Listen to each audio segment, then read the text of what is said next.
All right, folks. I know you've been waiting for this one. Wednesday night, 8:30 Eastern Time with Cam Underwood from State of the U talking Miami football. This is Mark Rogers TV, the voice of college football. So if you want to build the channel, help us continue this, delivering the best in discussion, debate, and analysis on the game we love, then please like, comment, share, subscribe, do all those good things to help build the channel. We got Cam on here just about each and every week to help us carve up Miami football. And of course, the Canes hit the practice field yesterday for the first time. Cam, how you doing tonight? Good.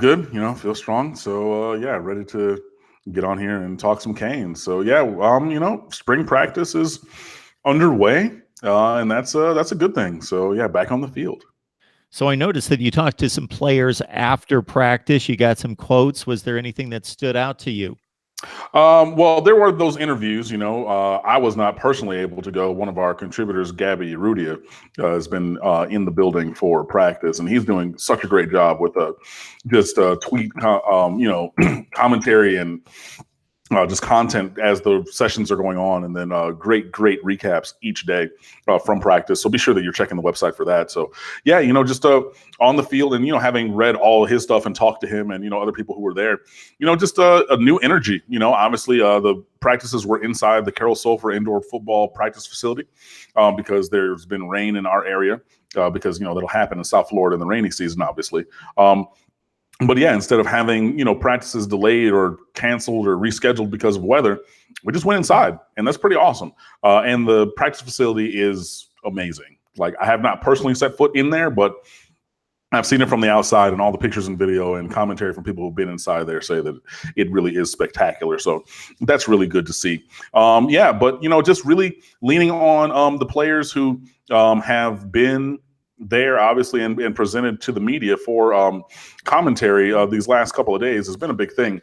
I put up the videos, the video interviews posted by the University of Miami Athletic Department every day after the practice. So yeah, just got some good comments. I was just watching a couple of those videos before getting on here, but yesterday you had Mike Pinckney, Shaq Quarterman, Brevin Jordan, and DJ Dallas, along with Coach Diaz and offensive coordinator Dan Enos.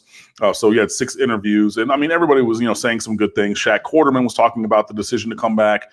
Also, Michael Pinckney was talking about the decision to come back to Miami instead of going to the NFL draft and how they were communicating with each other. DJ Dallas looking to step up into a big role. Brevin Jordan just has this awesome, palpable personality that just jumps off the screen to you. He used the word elite when describing Tate Martell, I want to say about 18 times in his interview yesterday, which was, before we actually found out that Martell was made eligible by the NCAA. So that was pretty cool. Brevin Jordan and Tate Martell played high school together at Bishop Gorman in Las Vegas, if you didn't know that. So when they were winning national championships, because Tate Martell was 43-0 in high school as a starting quarterback and put up, I don't know, like 12 or 14,000 yards of total offense. It was something stupid like that. But yeah, he was throwing to Brevin Jordan, and obviously, being from the same hometown, playing at the same school for their 3 years, because Jordan was a year after Martell. Just having that kind of a thing, that camaraderie. Today we got Coach Diaz after practice. Mike Harley, Trajan Bandy, and John Garvin were together. And then KJ Osborne, the Buffalo grad transfer wide receiver, who's really opened eyes and turned heads this spring, just for the fact that he is really, he's an older guy. He's originally from Ypsilanti, Michigan. Shout out to the Detroit area. Well, not really Detroit area, but southeastern Michigan. And he went to IMG Academy, was like a 2-star recruit. Nobody really, big time schools went after him, but he went to Buffalo. KJ Osborne did, and he did numbers with Tyree Jackson up there the last couple of years. He had almost 700 yards and 8 touchdowns receiving. No, it's not like he put up 2,000 yards receiving, but when you have 14 or 1,500 yards in your career already receiving, that's a good number. And then he comes down, and he's older. He's 23, has practice habits. So he's, Gabby, our guy who was there, was able to kind of, you can stick around after you do your media work and everything. And the last guy on the field the first day of practice was KJ Osborne, working on the jugs machine, catching extra passes. Today it was Tate Martell and KJ Osborne working on routes on air after practice, the last 2 guys in the building. That kind of professional behavior You know what I mean? That kind of a thing. And Manny Diaz talked about that today. I just watched the video about how that is changing the culture of the wide receiver room, not because of talent, but because the talent is young and they didn't necessarily know how to go about things in a professional kind of a way, how to really build those great championship caliber habits. And KJ Osborne has those, and he has plenty of talent. He talked about the fact that he's playing outside and inside in the offense, and how, I think that he's going to be a guy who's going to make plays for Miami this year. So yeah, there have been a bunch of guys, really who have flashed this spring so far. And I know we're going to talk about a couple more, but yeah, just talking about the guys who have spoken to the media after practice. I mean, there's plenty of them, and I think things are going well through 2 days. Obviously, it's in helmets with shorts and t-shirts. Got Thursday off before getting shoulder pads, shells on Friday, where they can actually kind of hit a little bit. But things seem to be going well so far. But I think that now is really just about player progression, installation on offense, especially because defense is going to run the same kind of a thing. Although Jonathan Garvin did talk about how the new defensive line coach has a couple different techniques. So you're learning a couple different things on D-line, but the scheme overall is going to be the same. So it's really, install on offense, player progression across the board, and hopefully no injuries, because injuries suck. When talking about Tate Martell, this could be stated for a lot of players, especially at quarterback, and with all the shuffling around college football and transferring we see, I just have to think that it's got to be invigorating for a player of that ability level who has been sitting for a couple years and hasn't had the chance quite yet, and now he goes somewhere else, that there has to be this combination of, man, I'm going to prove that I am the man, but also some butterflies that, hey, it's a new locker room, new guys. I've got to adjust to what they're doing. And him going out and being the last guy in the building, as most quarterbacks that are considered franchise guys that are students of the game kind of have through the years proven, a la the Peyton Manning kind of MO, that I got to prove that I'm that guy and that I'm going to outwork everyone and show that, hey, I got to earn the respect. Yeah, I mean, I think all those things do matter. Obviously, Tate Martell being made eligible or ruled eligible by the NCAA happened at about 3-something yesterday. I was driving home from work. So, there's a long running kind of inside joke kind of on Twitter, but like things happen when I'm away from the timeline. So if I'm, in a meeting at work, or I'm doing something else like on my job on a daily basis, or driving home and obviously, be trying to be safe and not be on my phone. Yeah, that's when, like, I was at brunch. We talked about it. I was at brunch when Mark Richt retired. I'm just like, oh yeah, hey, I'm having mimosas with all these people. My phone starts going crazy. Like, it's one of those things. So yeah, that's what happened yesterday. But I mean, him being made eligible is just a big move. It adds him to the talent available right now. I'm not saying he's going to win the job. He's a very talented player. Like I said, 43-0 in high school, 1,200 or 12,000 plus total yards of offense, all kinds of stuff. He has ability to throw, run, swag, all those kind of things. Like, he has that. But it is good that he is able to be fully involved in the quarterback battle all the way through. And all these things that you're talking about, being the last guy in the building. Yeah, I mean, like, that is like a thing. And I know that sometimes guys do that for show. If you remember, like on Hard Knocks, when JJ Watt like stayed late and everything, I'm like, yeah, they set that up for television. Excuse me. So that is not necessarily emblematic of everything that you need to see. I do appreciate that there is effort being put in, but there needs to be results as well. So you can stay late, but if you're bad and you stay late, who cares? You know what I mean? So I get that that's half of the battle, but you still need to put it on the field and prove and perform. So yeah, just having. And for him, like, Manny Diaz spoke about it today, just not knowing when that ruling was going to come down, that weighed on Tate Martell from, just all accounts. Like, every day you're waking up, is this the day that I find out? Will it be good? Will it be bad? I have no idea. If they would have said up front, hey, it's going to be, March 19th, then you don't think about it until then. But that wasn't the case. But yeah, having him be eligible and be able to be fully embroiled in this quarterback battle is a good thing for everybody. Now, Jaron Williams is looking really good from all accounts. N'Kosi Perry, I know that he needs to be more accurate. I know that, what we saw last year was not necessarily the greatest, even though he did have his moments. But, if we're rebuilding this offense, like from the ground up, which we are, maybe take a little of that into account. I'm not being an apologist. I'm just saying maybe there are some other factors as well. If he continues that kind of performance, then obviously he won't be the guy. But N'Kosi Perry's arm is amazing. Oh my God. Like, I mean, he can throw the ball a country mile. And yeah, okay. So, today he missed on a couple crossing routes. We didn't throw crossing routes. We didn't throw mesh routes across the middle of the field before. So it's going to take him a little time to get that. I mean, in high school, they didn't really do a lot of that either. He threw a lot of vertical stuff, Tate Martell reported, or, from everybody's, estimation who's there, he doesn't throw a tight spiral. It wobbles a little bit as it goes. But Jaren and N'Kosi do throw like really tight spirals. And, N'Kosi has this amazing arm. So they all have their positives and negatives. But the good thing is all three of these guys are able to push for the starting job without restriction. And, I think that that's a good thing. And adding a player of Tate Martell's caliber, if that should raise everybody's game. And if Tate Martell comes in and he's that dude and he starts, awesome. If Tate Martell comes in and he's putting in this work and that makes Jaren and N'Kosi work even harder and they step up and they leapfrog him, and now one of them exceeds his performance level and one of them is the starting quarterback, I don't see how that's bad. So I know that people do have their favorites. I'm a long time vocal proponent for N'Kosi Perry. But if N'Kosi Perry is quarterback 3 and whoever else is quarterback 1 and we win games, tough cookies. That's how it goes. But I do think that it is important for all the quarterbacks to showcase that leadership, to be out there and do everything that they need to do to win the job. And hopefully that's what we're going to see. Terry Bradshaw has said for a long time that the crossing route is the best route in football.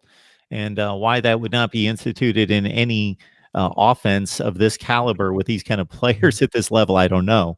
But anyway, we'll get to some of the questions here in just a second. So I'm trying to run through the various videos that we've had over the last couple of weeks to get to some of those comments, which range in the hundreds, if not thousands, and then also review the live chat to see what you have to say right now. So be patient with me as I try to scan all over the place to come up with the best material to serve up to Cam. Cam Underwood, State of the U, joining us. This is big Wednesday night for us. So understand the value here and contribute to the channel on the live chat and also on the Amazon link that you will find in any of the description section of any of the videos.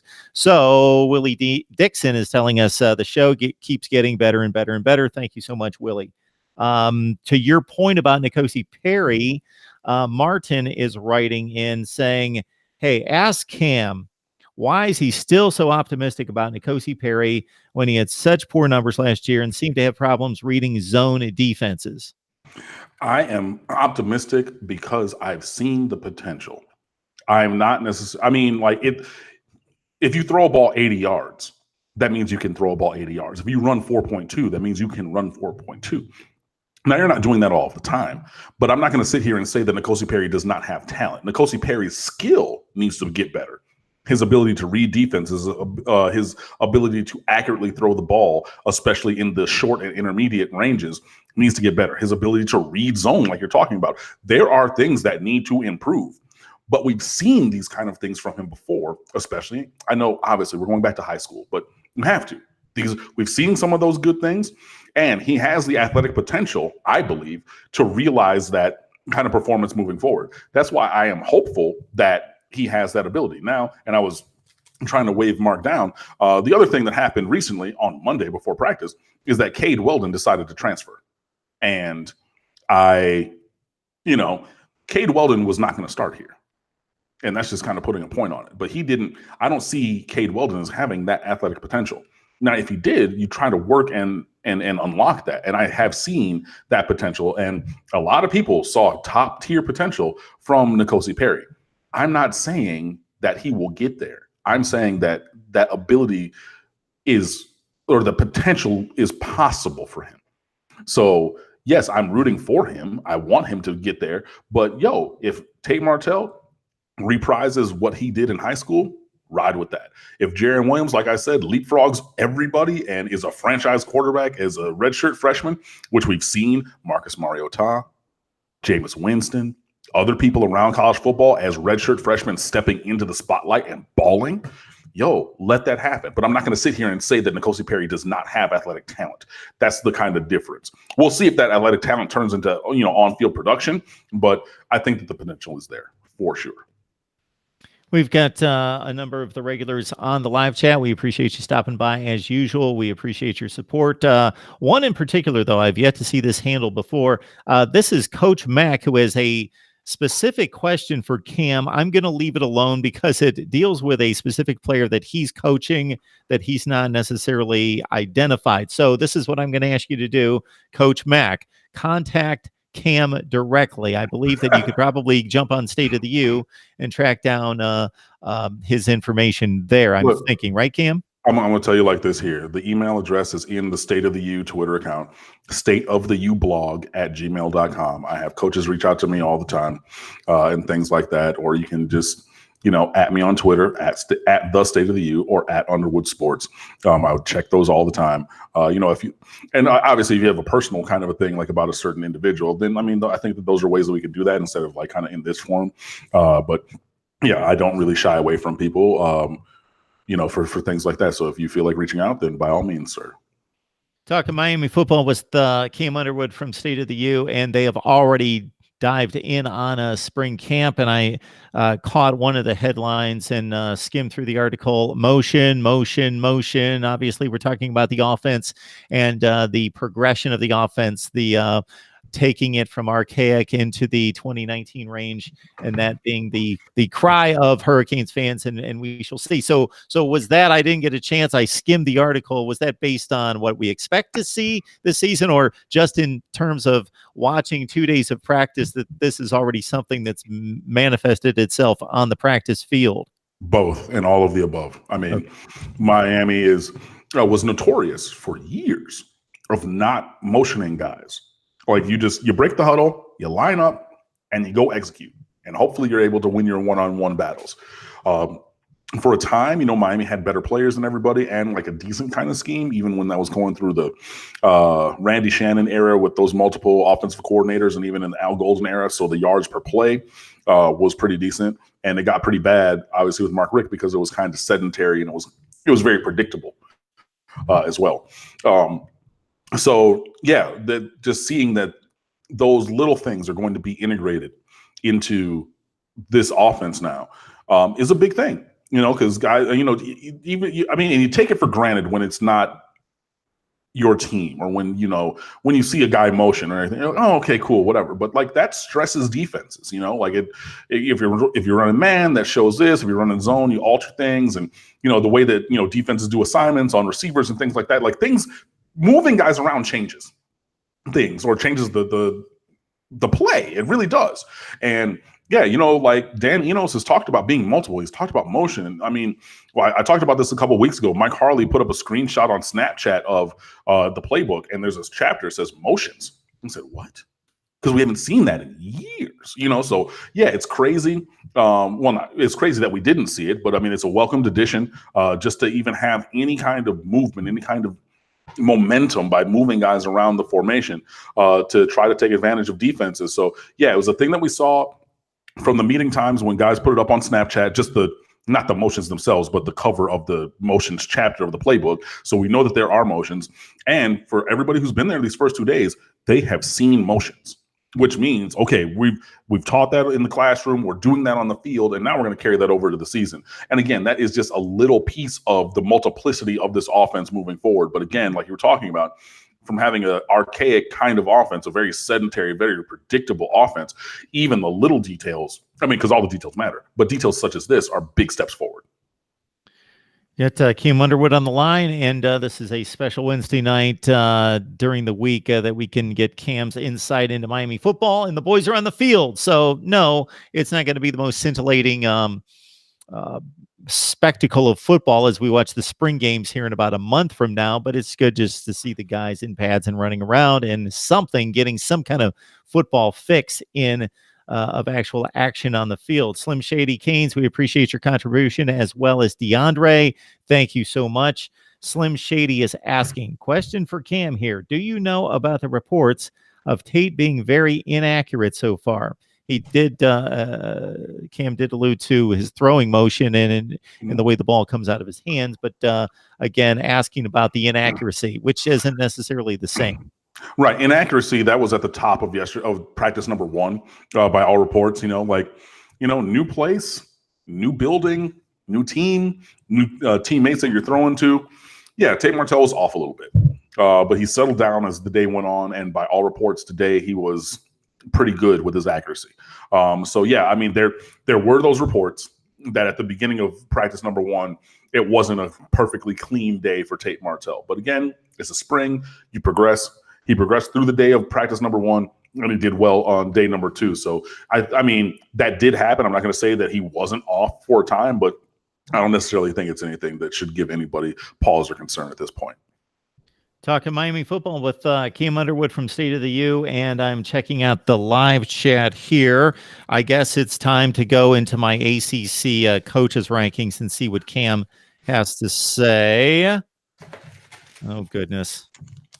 Oh, wait, pause, time out, stop. Sure, jump in there. The University of Miami got a 2020 football commitment the other day. Thank you. I completely forgot about that. The kid's name is Darren Branch. He's from Amite, Louisiana, which is the same high school that Devontae Smith, the wide receiver for Alabama, attended. The wide receiver who was going to come on an official visit to Miami all the way up until he didn't. That was a kind of crazy story because 2 days or the day before he was scheduled to come to his official visit in January that year, he was interviewed after a basketball game. Devontae Smith was, and we were like, "Okay, cool. So you're going to Miami this weekend?" And he was like, "I don't know, maybe." And he didn't. He goes to Alabama, and he's, doing numbers over there, obviously. But anyway, Darren Branch wrote a welcome to the U piece on him. He committed yesterday, being the 19th, I believe. And so he is a 6'2" defensive back with long arms. And he could play. He's most places list him as a corner, but some people think that he could be a better safety. And then even, I saw Andrew Ivins from 247 Sports was talking about the fact that Branch might even grow into a striker, which is, the kind of hybrid outside linebacker position for Miami down in the future. He's a 3-star recruit. He's like 6'2", 180 pounds, running in like the 4.6s, like mid 4.6s right now. But guys get faster over the course of time. Like Sheldrick Redwine was the 4.7 guy in high school, and then he tested at 4.44 in the NFL Combine. So you can get faster. So Darren Branch is the 10th commitment to Miami's recruiting class, which is currently ranked 3 nationally. He's the 3rd defensive back, joining Ladarius Tennyson from Rockledge, Florida, and Jaden Francois, who tied a Dade County record with 12 interceptions as a junior for South Dade last year. So he's the 3rd defensive back in that class. You're looking for big dudes who can move. So he's 6'2" with a big wingspan and, pretty good hips, so fluid athletic ability and things like that. So, I personally am not the biggest fan of this take of Branch.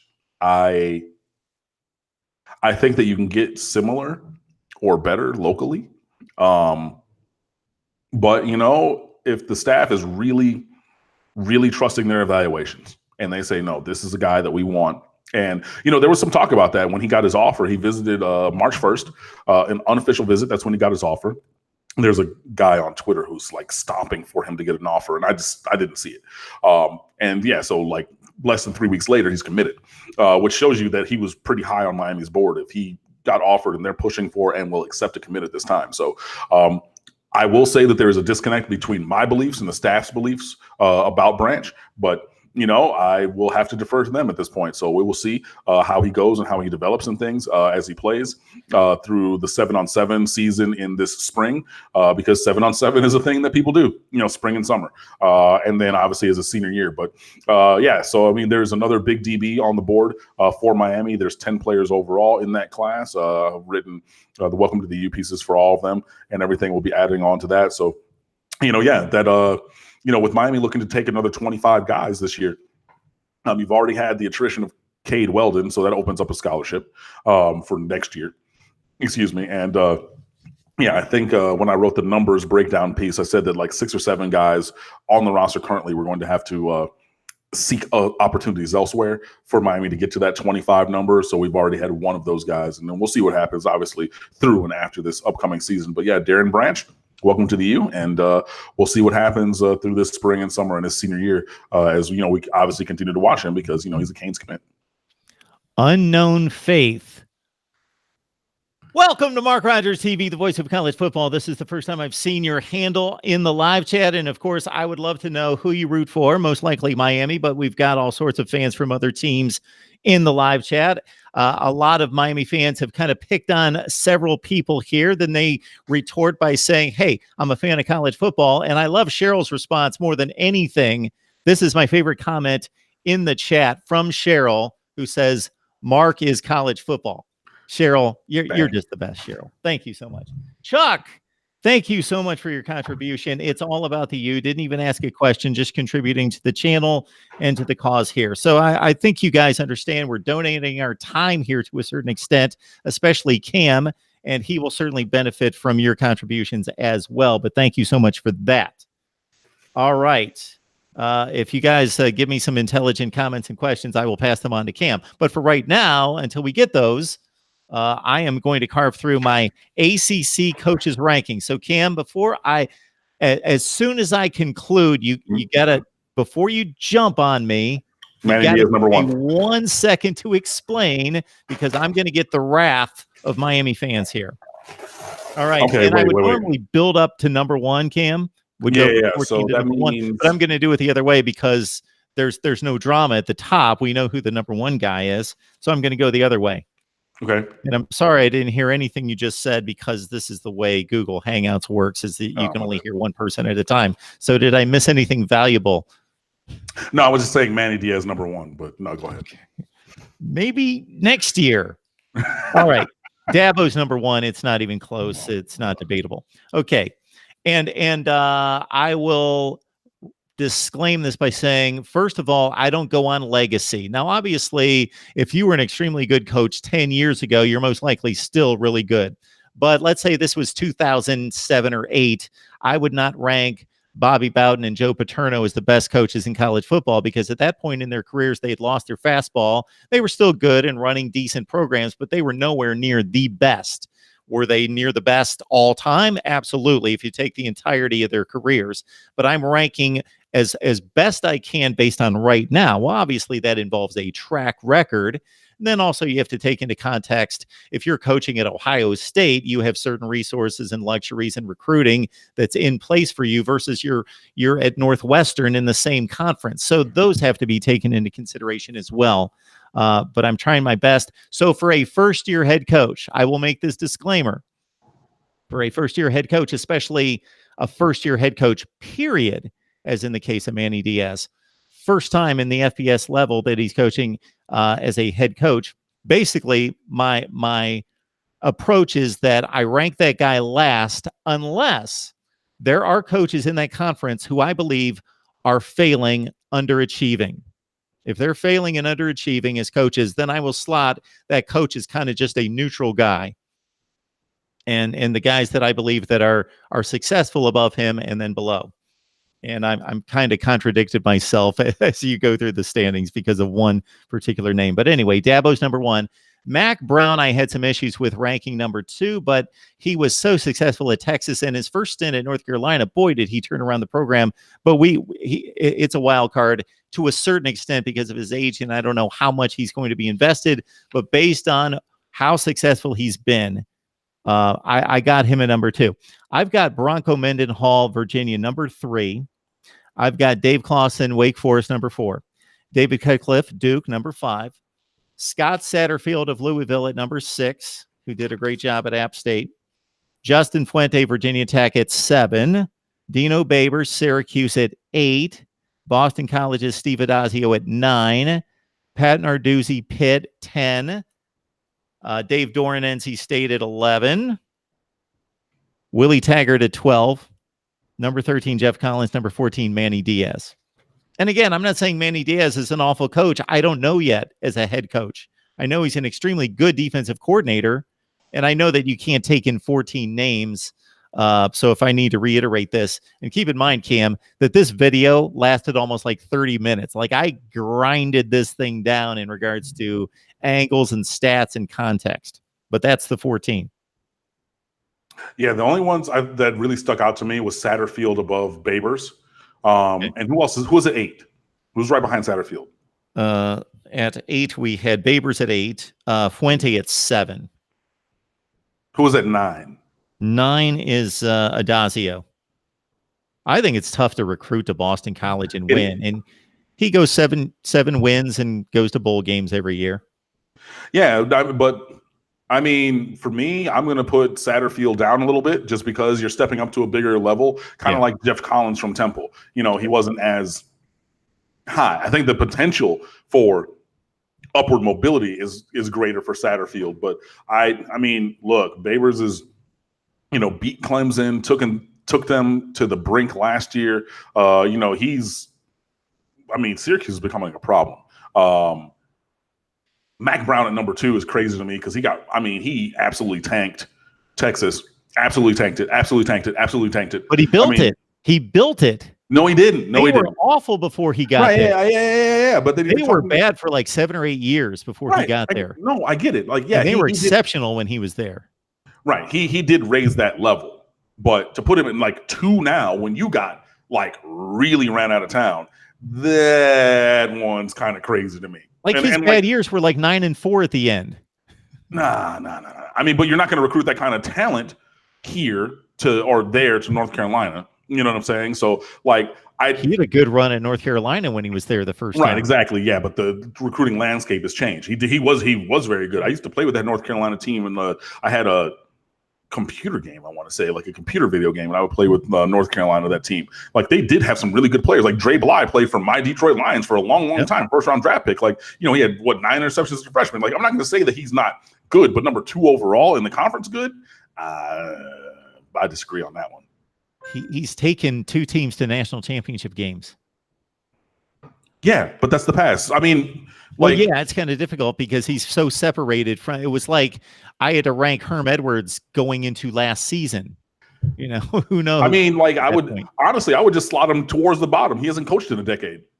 You know, like number 2. Like, now, if he were coming directly from Texas, where he still had top 10 recruiting classes, where he was still doing those things without almost like, when did he get fired from Texas? Like, Manny Diaz got fired from there because you tried to hang everything on him about the defense, and like the defense was not great, so he did need to rebound also. But like, how long ago did Mac Brown get fired from there? 2013, I believe. Off the top of my head, was his last year, I believe. I'll look that up. So you've been in the studio for 6 years, and all of a sudden that lets you come across and then leapfrog all these other guys as the number 2. Not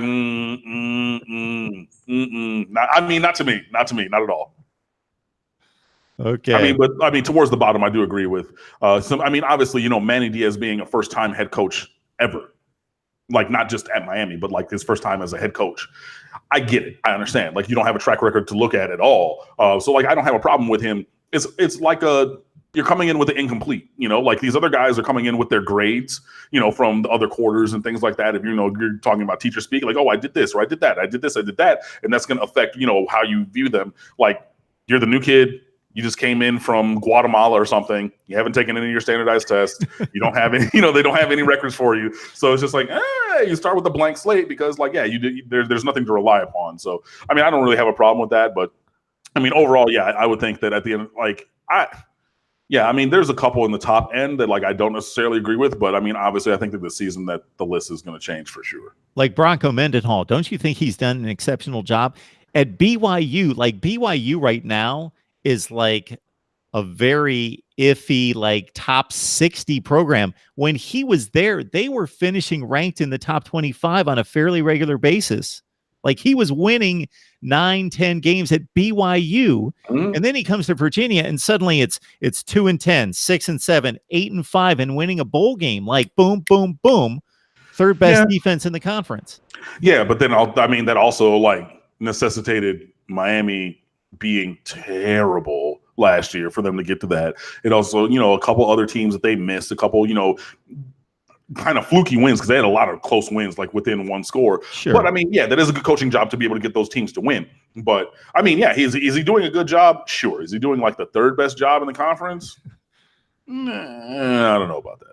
I had a little trouble with Taggart because I didn't want to overemphasize last year, even though it's a current ranking. That doesn't mean that, you know, Mark D'Antonio at Michigan State's an excellent coach, and he went 3-9 2 years ago. So you can't just say suddenly this guy's gone from being one of the elite coaches in college football to being an idiot in D'Antonio's case. So I didn't want to overemphasize, but last year was just so awful. I just can't imagine with that kind of talent that basically they played 2 games that were not embarrassing last year. They beat Wake Forest by 3 touchdowns. They beat BC by 1 point. The rest of even their wins were deplorable, and they almost lost to Louisville, who was just losing by 50 points to everybody. I mean, the third game that was not deplorable for them was the Miami game, where they were up by 20 points and then found a way to lose. So, I mean, I get that the result for them, especially, and then, they're still crying about that forward pass. That was a double forward pass, by the way. They're still crying about that. But, I mean, that was a 1-point game. That was 28-27. You know what I mean? So, like, I get that it ended up with a negative result for them. But, like, they basically played a perfect half, and then Miami came back and basically played a perfect half, especially those last 3 defensive drives when Florida State had 9 plays for negative 12 yards when Miami was nursing a 1-point lead. So, yeah, those 3 games were really the ones that, those 2 wins that you spoke of. And then, yeah, I mean, like, the power went off at my house halfway through that Florida State Louisville game. So I went over to my local establishment and had a couple adult beverages, and I watched the rest of that game. And when Louisville threw that pass, literally every head in the building turned and looked at me, because I have a very loud voice sometimes, and I screamed, "What are you doing?" when they threw that ball, because why are you throwing the ball when they have no timeouts? And it was crazy. So, I mean, yeah, but Willie Taggart this is like a rubber meets road season for him. Like Jimbo Fisher was bringing in top 3, top 5 recruiting classes, and Florida State fans were like, oh, well, we wanted to get rid of him and da-da-da-da. Fine, cool. You're not bringing in that same kind of talent, and you guys really, honestly, Florida State, and I said this for years, Florida State got by on the talents of Jameis Winston and Dalvin Cook.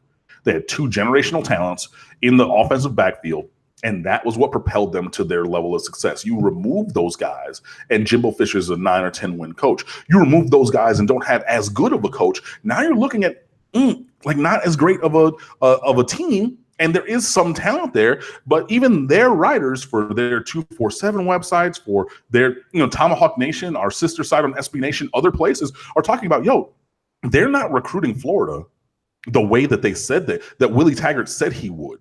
He's not doing that. He's not even endeavoring to do that. It's not even that he's going out and trying to do it and failing. He's not even endeavoring to do that. And we've been screaming for the longest time as Miami fans, look, they're playing all these away games. They're talking about, West Coast knows. They're going over to California. They're trying to go and get these guys. They're trying to do all those things. Bro, why are you not in Orlando North and then South Georgia, over to South Carolina, Alabama, because it's right there? Why are you not recruiting this way? And again, I talk about it all the time. It's in the recruiting rules. Recruit locally before nationally. And locally can be in a region too, obviously, if you don't have, the Miami metro area, the Tri-County area. But Florida State is looking in all these places and going all these other, and they're not getting those guys for the most part. And then they're going to have to step down and step down and step down a little bit to get the players that, to get players for the team. And then all of a sudden you're talking about this offensive line is terrible. The offensive line had 4 stars across the board. So yeah, Willie Taggart's in a weird position because last season was terrible. And I don't see, look, you went 2 cycles without taking a quarterback. What? That's unheard of. I have looked, and I've been looking. I have not found a team in the last decade, a team, good or bad or otherwise, that's gone 2 years, 2 cycles in a row without a quarterback. Then you take in Alex Hornibrook, who's a grad transfer, and then he's going to leave anyway. So that doesn't even help your depth going forward. So, we brought in Hornibrook. Well, if you're expecting Hornibrook to start over Blackman, that's a bad proposition. And I know, and this is even from speaking as someone who has lost to Alex Hornibrook twice when he was at Wisconsin. You know what I mean? But that's still a step down from Blackman. But I say all that to say this season is going to be interesting to see about Willie Taggart. Cam, you guys got the best Alex Hornibrook that I've seen, and I watch a lot of Wisconsin football because I watch the Big Ten all over the place. And you guys got him on his top end game in Miami 2 years ago in the Orange Bowl. That was about as well as he plays. Well, that was crazy because they made their receivers played a perfect game. Any 50-50 ball, even if it was like 70-30 supposed to be intercepted, they're jumping over defensive backs. And not in a pass interference way, but they're leapfrogging guys, catching it with one hand and then run the play. It wasn't even like he was just pinpoint accurate. They just caught everything. Yeah. And it was crazy. But yeah, I mean, we've seen, and then this year was, the Jonathan Taylor show.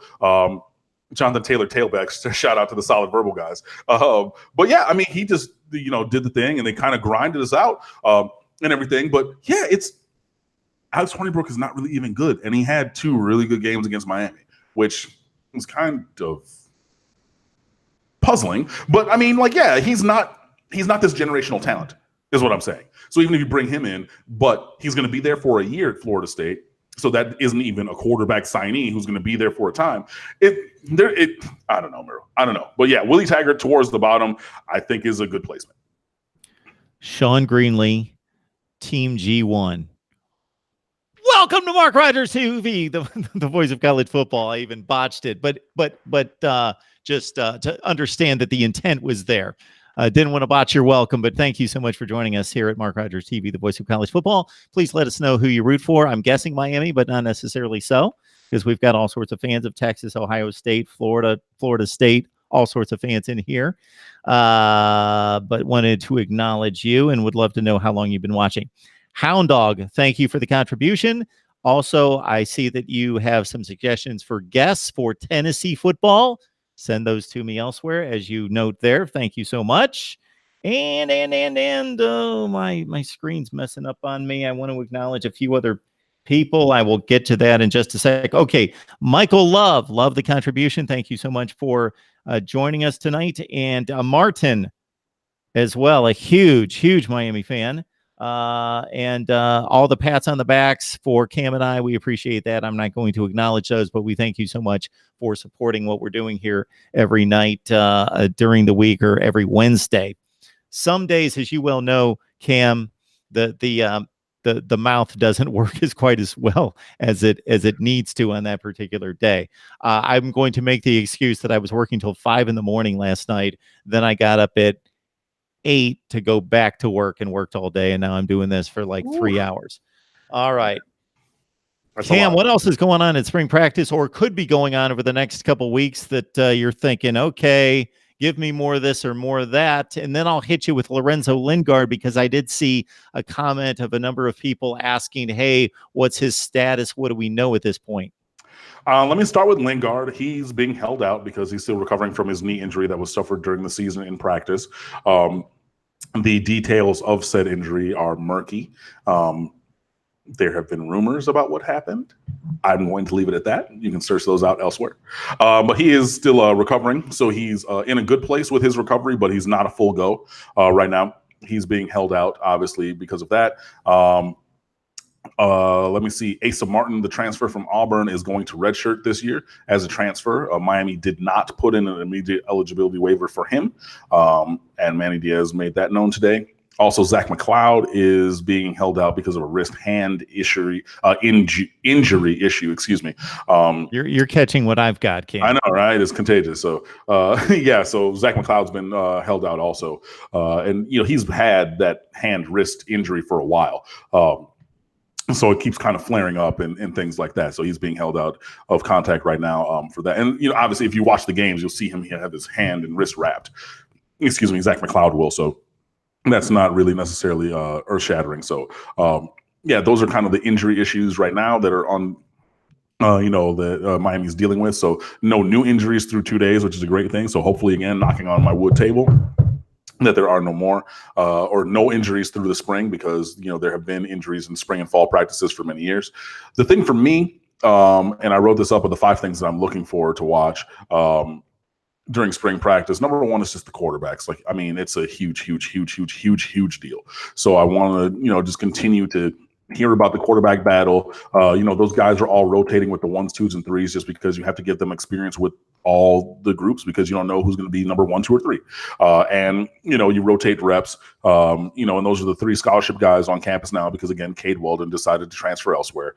And there are a couple walk-ons who are also participating. Carson Proctor is a preferred walk-on. Ryan Rick, R-I-J-K, I believe is his name, is another walk-on who, has good skills for a walk-on, but I don't expect him to win any Heismans, if that makes any sense.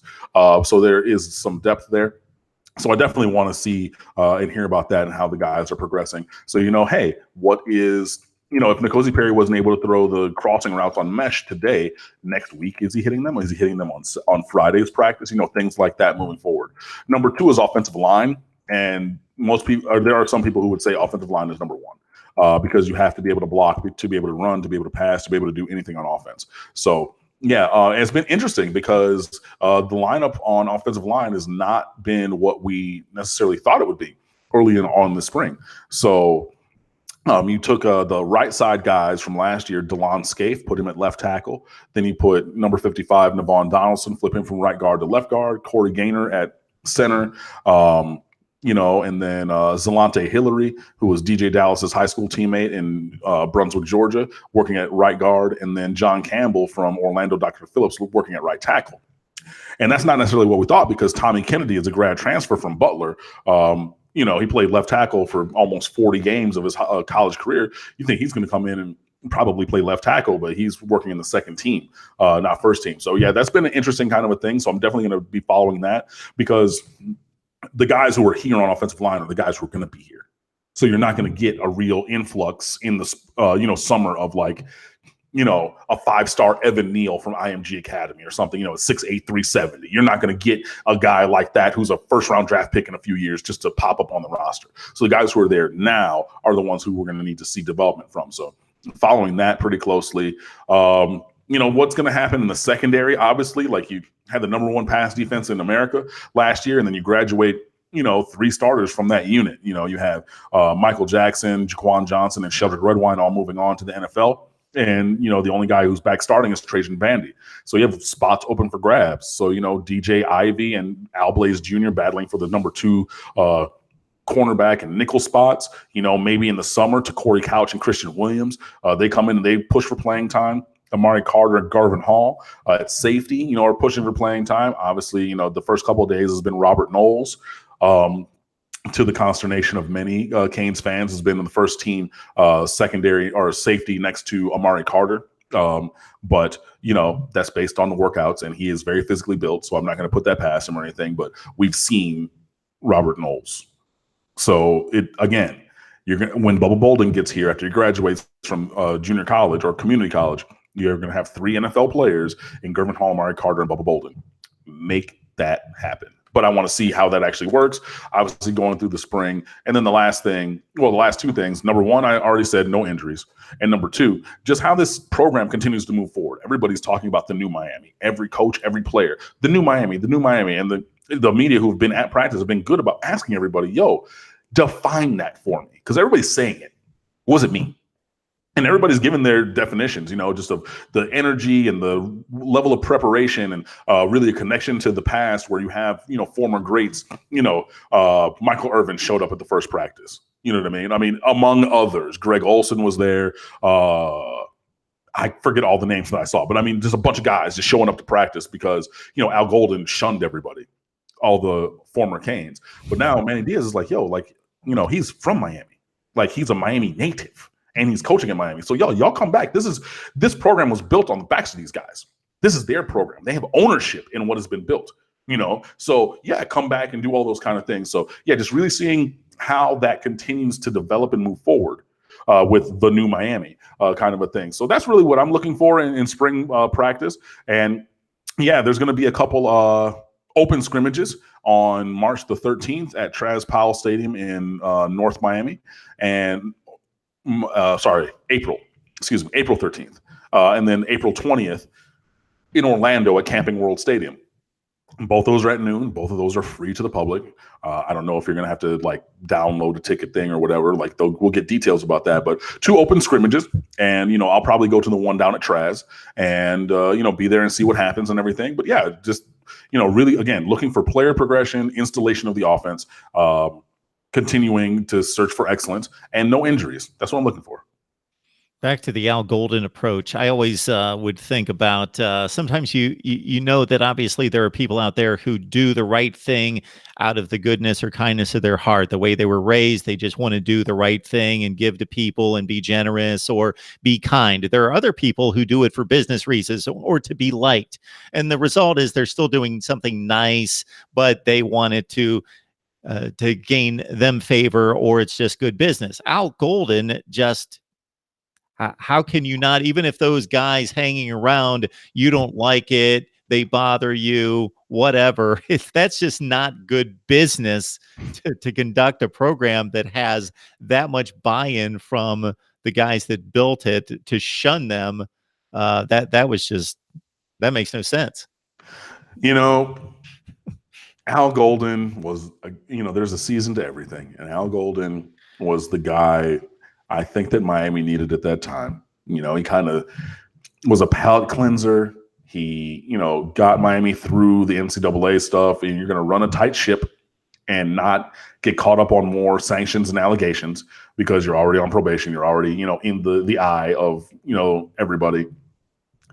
I don't necessarily like some of the things that he did.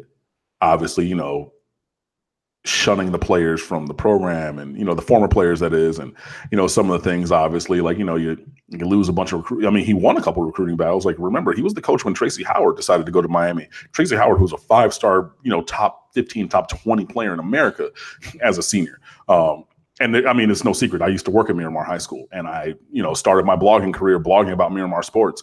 And every week I wrote my blog recaps, and there was a standard part of it, which was Tracy Howard makes big plays. And that team went to the state championship game and eventually lost.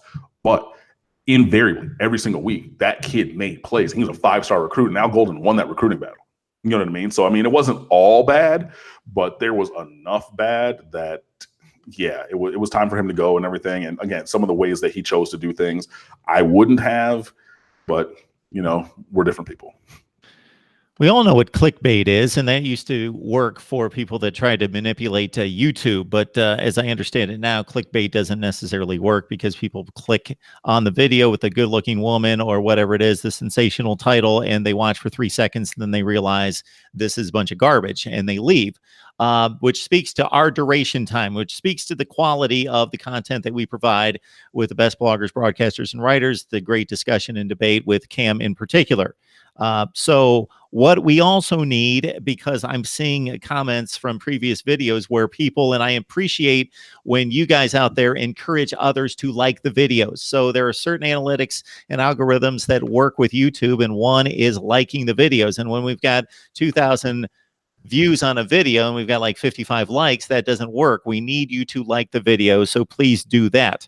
Also, this is a bit, I'm taking kind of a narrative that's out there amongst a lot of the comments, and I'm going to bring it to my own question, Cam, and that's, as a Miami fan, alum, versus being a journalist and covering the team, you're getting mostly credit and a lot of pats on the back for being able to cut that a certain way and still provide the enthusiasm, the storytelling, the passion, but also saying, hey, this didn't work, this wasn't right, this player isn't cutting it, and you're able to balance that. Now, some people are extra picky and they don't like either, why are you putting down that player and why are you criticizing our team? And then others are, you got the rose-colored glasses on, you love the Canes, and you're never going to criticize them. But generally, people get it. They are seeing that you're authentic and you're able to do both at the same time. So I'm just curious about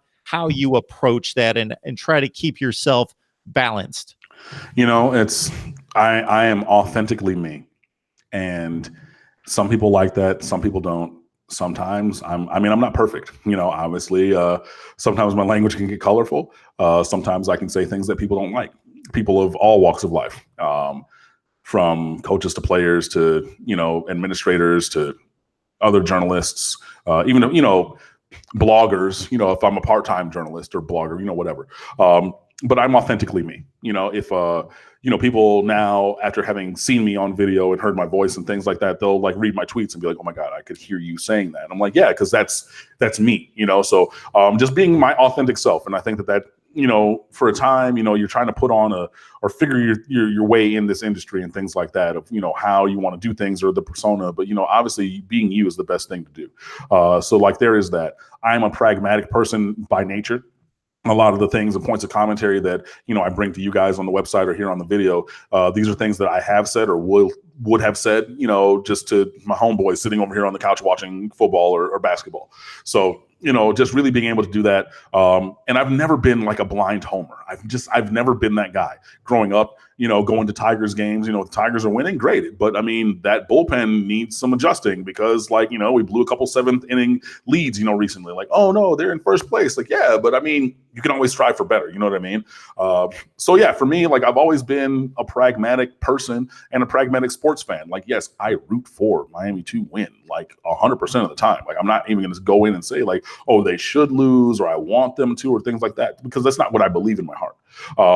So yeah, you know, just approaching it and saying, you know, okay, yeah, these are objectively the things that can get better. And for proof positive of this, if you look back to the 2017 season when Miami went 10-0 and had all these wins, and in the good, bad, and the bad and the ugly was inches and inches long, because I'm nitpicking. And not even nitpicking, but just discussing the negative nature of Malik Rogers' performance and about the play calling and about things like that. People saying, oh, no, we won. And da-da-da. Look, yes, true. But at the same time, you know, and those, I mean, again, these are all things that I would say, whether I had, you know, this platform or not, whether, you know, I was a blogger, journalist, or anything of this type. So, yeah, for me, it is always about the U. It's all, you know, I end every article that I write, go Canes. Why? Because I bleed orange and green. Like, I live this. Like, I'm not putting on an air or a show or anything like that. So, you know, I can still root for my alma mater. I can still push for them as hard as I do, but also take a step back and evaluate and say, okay, cool. Like, you know, we got Clemson. We got out schemed. And we got beat. We got blown out both times recently that we played them. And I was at both of those games.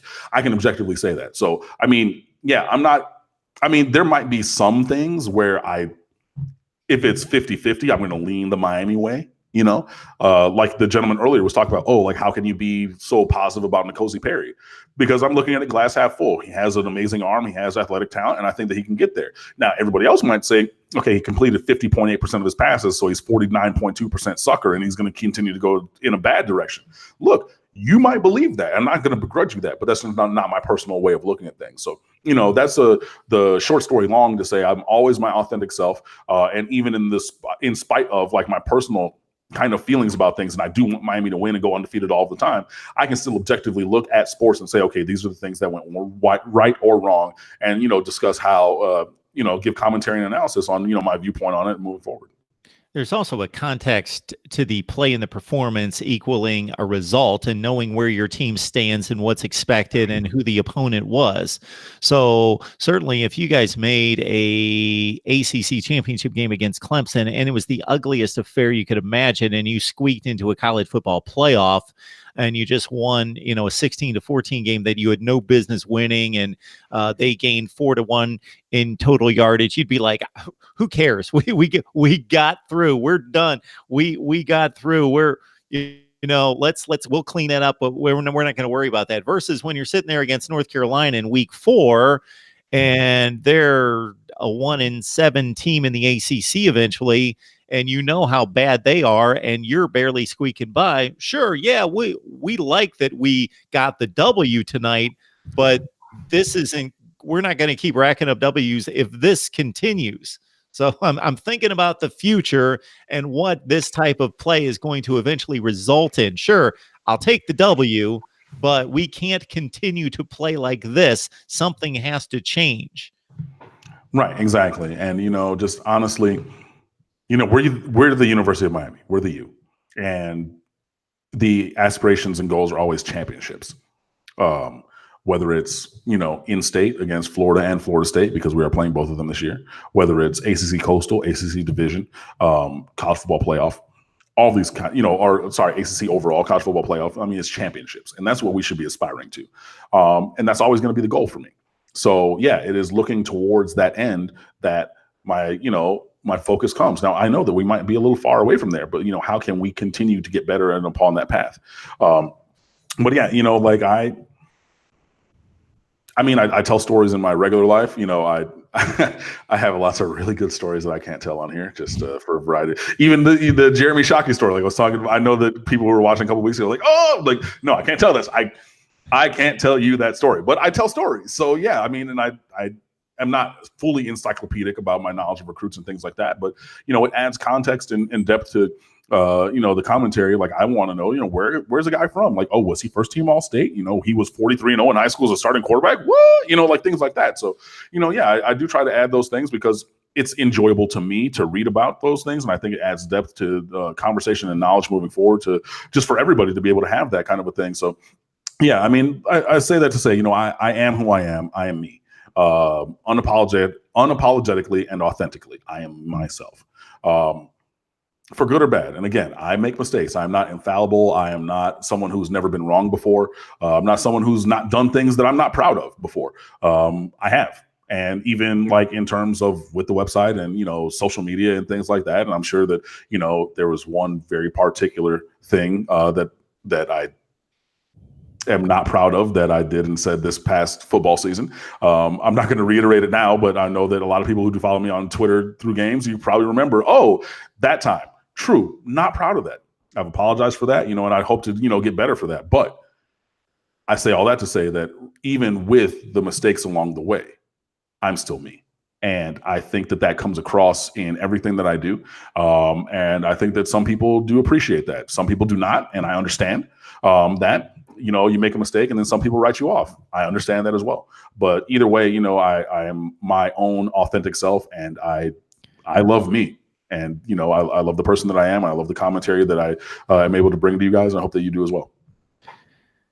So in our private lives, we all make mistakes. That's obvious. We're all imperfect, very imperfect. Very. But if you do something like this, whether you're a writer, broadcaster, or some combination, and you do this long enough and you take Cam's approach or even my approach, which I'm more covering the landscape of college football, but I have segments in which I'm basically playing host and moderator, but other ones in which I'm doing analysis, like these college football coaches rankings.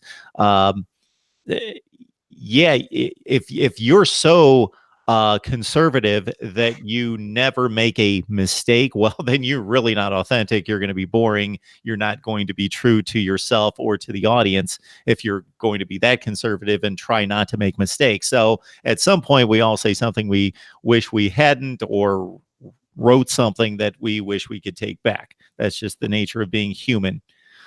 LJ writes, Cam, what about Derek Smith? Was a pleasant surprise his freshman year, but seems like his versatility is hurting him because they keep switching positions on him. He should be the fourth safety in the rotation. Yeah, he should be fourth or fifth. Derek Smith is back at safety. So that was the move this year. So Derek Smith is big. So, and he hits. Even if you look back to his highlight tape coming out of Jacksonville Trinity Christian Academy, he was very physical in that secondary. Like he hit a dude in the state championship game that would have 100% been targeting in college. But, so you can think of the violence of that kind of a hit, but to break up a very important pass late in that game. So, yeah, he has bounced back and forth between safety and striker, but I think that he's going to find his home at safety because, yeah, he was a fish out of water at striker last year by all accounts. So, yeah, Derek Smith will probably be fourth or fifth in that rotation safety. Again, you have your three NFL players, Bubba Bolden, Amari Carter, and Gervin Hall up top. And then, you're going to have Derek Smith and like a Robert Knowles battling for like the fourth safety slot. So I think that that's going to be a positive move for everybody. And then you're moving Gilbert Frierson from corner into striker because, even in one-on-ones at practice recently, these last couple of days, I saw a couple of people say that Gilbert Frierson is a fish out of water in space covering one-on-one. So maybe moving him a little bit closer to the box is a good thing. So, yeah, that'll help Derek Smith a little bit. But, Derek Smith is profiling like a rotational guy, not a superstar in the secondary. So he's more of a depth player than a standout. But that's fine because you need depth players. But yeah, I think moving back to safety is a good idea, and I think that you're right on with that. So Cam's going to cringe at the statement made before the comma and then the rest of the statement. I just have to get this one in. Matt Morose, this is the first time I've seen your handle at MarkRogersTV, the voice of college football. So welcome. We appreciate your contribution because it's asked by many people, and I consider this a badge of honor when people cannot guess what team I root for.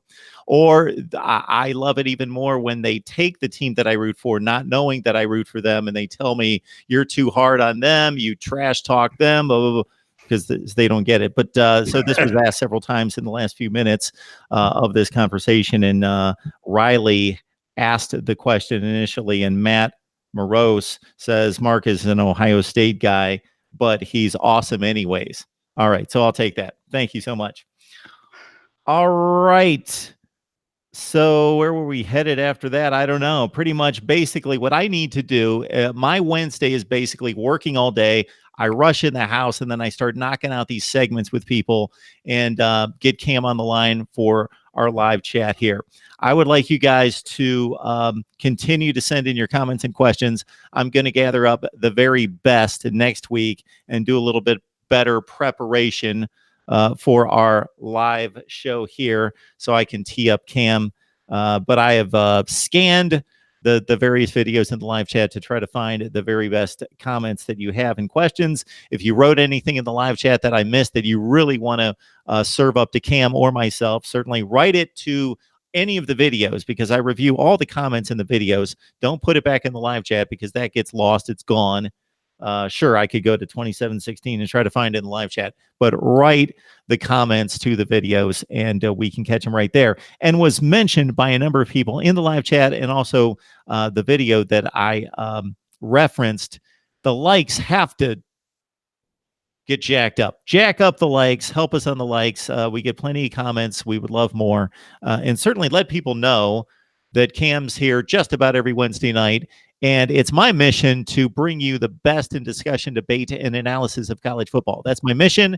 I miss it many times, but we do our very best. Considering the circumstances of this being a sideline, I think we do a pretty damn good job of bringing the best in college football conversation right here. And Cam is certainly at the top of the list. Cam, if you've got anything else for us, I will certainly take it. Otherwise, you've done a fabulous job, as always. Yeah, man, I appreciate it. It's always, a good time and fun. Just want to leave you with the idea that Mac Brown is not the second best coach in the ACC. On top of that, what would it take for North Carolina to do this year for you to retract that statement? If they go, if they win 5 games after they've won 2 the last couple of years. No, because they still have talent there. No, you're gonna have to really elevate that win total. But if he's so good, right? He's so good. He's the best one in the Coastal. So yeah, they might as well win 10 games and win the Coastal, then go 10-2 because he's whatever. Anyways, just a little fun between friends. But anyway, here. Honestly, you can follow me at Underwood Sports on Twitter. Follow me or the website, the website Twitter, and I run that most times. That's at The State of the U on Twitter. Obviously on Facebook, we're facebook.com/The State of the U. And then stateoftheu.com. We have a bunch of great commentary all the time. We're doing, obviously like most outlets and taking interviews that guys have after practice and, spitting those forward into individual feature pieces. Our guy, Gabby Arudia, is going to practice pretty much every day as our local beat writer there because he has the ability to do that. And he's very, very, very talented. He does a great job. He does really great work. He's going to be another one of the many contributors who's been at State of the U for a time to go on to bigger and better things. And we've had guys now at The Athletic and MLB.com and 247 Sports and previous contributors move on to bigger even platforms than ours. And I think Gabby and another couple guys who are on our staff right now are headed that way. But while we have them, enjoy their content because it is very, very top tier. So we have all of that. We'll have, we always do some great kind of story streams and content ideas for you over the summer. But, right now we're embroiled in spring practice. We did previews of every single position. So you can talk about those. We've done player previews, all kinds of things like that. And we're running Kane stuff 24/7. So, be sure to check that out. Women's basketball is in the tournament coming up next week. They're hosting in Coral Gables. So if you're a local person in South Florida, you can go see the first 2 rounds of games because Miami is a 4 seed and hosting on campus for the first time ever. In the women's basketball tournament. So, coverage across the board of all the Miami sports. So like I said, just check us out. Me on Twitter, Underwood Sports, the website, Twitter at The State of the U, Facebook.com/The State of the U, and the website is stateoftheu.com. Come fan with us.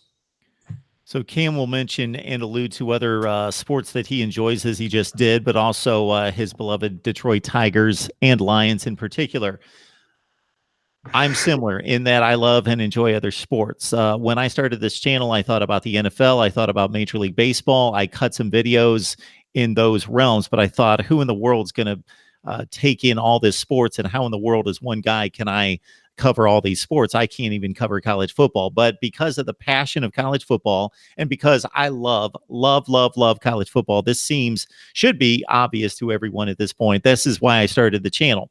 But basically, I'm making nothing or pennies on the hours worked. So understand that, in that I am trying to build this out as a business. So there are going to be some decisions I make, or things that I have to harp on about likes and about Patreon and Amazon and these things that you won't want to hear. But consider that 99% of the content in the discussion is delivery of college football analysis. And so you need to put up with a little sales job from time to time, and please support the channel as best you can. Cam, we appreciate you stopping by. As always, it's always a great discussion. You provide nothing but value. Yeah, like I said, I appreciate it. So, just keep doing your thing. And I'm sure I'll see you guys, if not next week, because I might be going out of town because I have the ability to take vacation, then sometime in the near future. And yeah, that's pretty much it. So be sure that you follow us. And I've given you the links a bunch of times, and be on the website. See ya. All right, everyone else, we will see you next time soon on the live chat. I'll probably strike up a live stream sometime in the next 3 or 4 days. Otherwise, watch the videos. I knocked out Texas, Florida, and Florida State tonight. Those segments are headed your way in the next 2 or 3 days. Thanks, Cam. We'll see everybody later. See you guys.